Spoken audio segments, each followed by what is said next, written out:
Hey, just checking the football scores. College football, Michigan beat Penn State 21-17. But stay tuned for another top 10 list.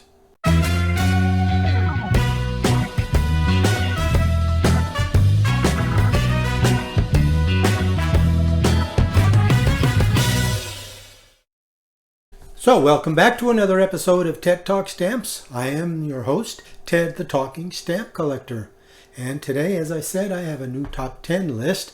It's for my favorite worldwide stamps of the second half of the 20th century, which of course covers the years 1951 through 2000. But before I get to that, let me call your attention to a new philatelic YouTube channel I just discovered. It's called Wow Stamps, and it's by a lady named Wilai Kong in Thailand. So head on over to her channel, subscribe and like, and give her your support. And so, without any further ado, let's go ahead and jump into my top 10. At number 10 is this one from Argentina, issued in 1951 to promote the country's 5-year plan. It has a dramatic design featuring a locomotive going across, and the addition of that Pegasus just puts it over the top for me. I just love this design. At number 9 is this set from Laos from 1958. It's a great set, real beautiful designs, nice colors, and the elephants are just so endearing. It's just a beautiful set all around. In 1970, Ludwig van Beethoven celebrated the big 200. And while I don't have all the stamps or even have seen all the stamps issued in that year, this one from Monaco just has become my favorite. At number 7 is the series of Exporta stamps from Mexico. And this is an example of the design.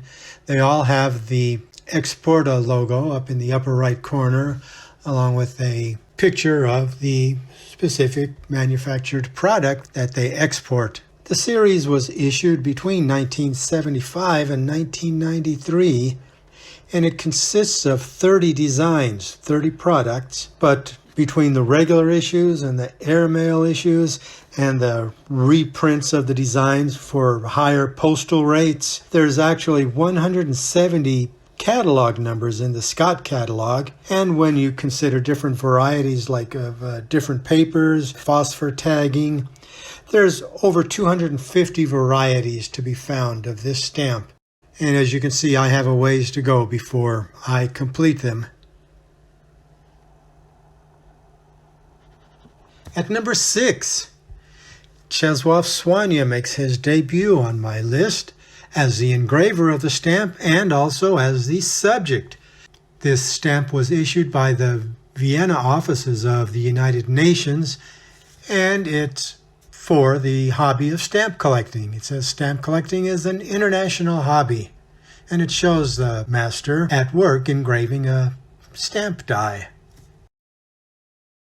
Number 5 on this list harks way back to episode number 1 of TED Talk Stamps, where I talked about the series of Poland's royalty, which consists of 44 stamps picturing 44 monarchs from the years 960 AD through 1795. These stamps were all based on pencil drawings of the monarchs made by the famous Polish artist Jan Matejko. Coming in at number 4, we find Czesław Słania again. This one on a stamp of Sweden issued in 1975. And it depicts a scene from the ballet Romeo and Juliet by the composer Sergei Prokofiev.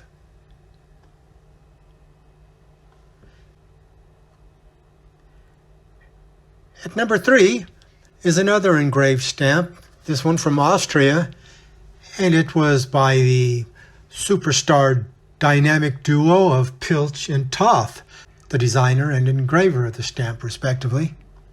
And it depicts the Melk Abbey in Austria. If there is anything more beautiful than engraved portrait stamps, it's architecture on stamps. Especially when you get the level of detail shown in this one, and then that striking color. It's just absolutely gorgeous. At number 2 on my list, we revisit a set from episode number 9 of TED Talk Stamps. And this is the set of 39 stamps honoring famous women in German history, issued between the years 1986 and 2003. One of the most prominent ones is the ultra-sultry Marlene Dietrich.